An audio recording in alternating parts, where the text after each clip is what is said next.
Welcome back. This is the Premier League preview show on Citi TV. My guest, Emmanuel Budwano. Emmanuel with an E, let me put it that. And Emmanuel Nubo with an I. All right. So we're speaking about Liverpool. Darwin Núñez is finishing, the fact that he has to improve. Brentford, we know what kind of team they are. If you were Thomas Frank and you've seen Liverpool drop points at Luton, losing in Toulouse in France, clearly I'm sure you will be ready for a Liverpool backlash. How do they prepare for a Liverpool reaction? I think they can revisit the template they used last season when Liverpool played them at the GTEC Stadium. Mm-hmm. And I think they took Liverpool to the cleanest. Liverpool were even lucky to come out with they were lucky to even score a goal. And if you look at I think they've won their last 3 games on the trot. There's been West Ham in there, there's been Chelsea in there. Very, very good performances. It's just Man United until 93 minutes. Yeah, and I like that they learned from their mistake. Because if you watch that United game, there was this corner or so, or this block that Aya put in, and he was celebrating that was at 83rd or something minutes. And then they lost it. But when they went to Chelsea, professional job, close shop, and then on the counter, they scored. If they come to Liverpool and do the same thing, I do think they will be able to get something. I'm the person who has kept saying that this Liverpool team, they can challenge for top 4, but they are not ready for the league because that makeshift number 6 or holding role McAllister is playing, it's not suiting him. If you watch the game against Luton, that was exposed because this Liverpool midfield is not balanced. I feel like that there's too many forward-thinking players on the team, and in transition, in transition you get caught. If you look at the goal Luton scored, someone slipped in the middle. I think it was Elliott or McAllister. And if there's a DM in there, your first inclination is either to foul or get the ball, not to try to nick the ball of the player. And I don't blame a player like McAllister. Actually, he won't be available for this game because he's suspended. So that means we are going to have Wataru Endo in there. And based on how he played on Thursday... Endo was about a 4 out of 10 against Toulouse. Way less than that.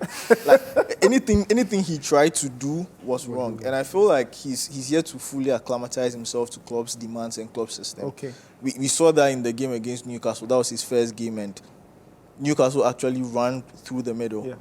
So for Liverpool, we would have to find a balance. I'm hearing Gravenberch is late decided to play. So you probably have Szoboszlai, Elliott, and Endo. So that means that it's an area Brentford could think exploit. of. But the funny thing is, Brentford's strengths normally come from wide areas and crosses. So the middle may not be so much for them, but in transition, they are very good. If they can pin Mbeumo and Wissa on either side of the center line, and once they get the ball, they are able to pin the balls down there for them to run onto. Liverpool will be stretched, Liverpool will be exposed, and they can take advantage of that. If you look at the goal Pinnock scored against Chelsea, it wasn't, let's say, a set-piece routine or something. It was just ebb and flow of the game. He took a gamble, got in there, and then scored. Liverpool are also not so convincing when it comes to aerial duels. You look at last season, some of the goals they conceded against teams in the lower tier, most of them are from free kicks, corners. If you go back to last season against Nottingham Forest, even at Anfield, they are catty. Any throw ball that he threw into that penalty area, there was chaos. So that's Brentford's strength. They are going to get their centre-backs as high as they can. So I think they should take advantage of their set plays, and they could cause this Liverpool team problem because as things are said now, there's no balance. There's no Andy Robertson on the left-hand side, so you have Tsimikas. So if you look at this Liverpool team, outside the goalkeeper, out of 10, they are just 2 defensive thinking players.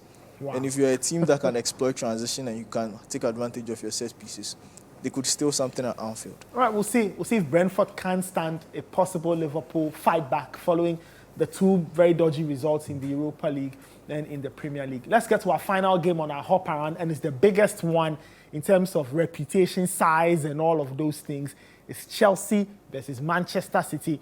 And because of that, we have a roadshow on our hands. We are going to the Oliver Twist Shack in Latibia Okoshun. What a wonderful place to watch your football on a Sunday afternoon. We'll have Liverpool, Brentford first, and then it's Chelsea, Manchester City at 4:30 p.m. It will be fun, it will be exciting. So come out and join us on Sunday as we give you another exciting edition of the Premier League Roadshow. Now, let's see how the 2 teams fared in their previous league games. First up, we'll see Chelsea taking on Spurs. One of the most interesting games I've ever watched as a neutral. And then we'll see how Manchester City left Bournemouth under a heavy load of goals at the Etihad.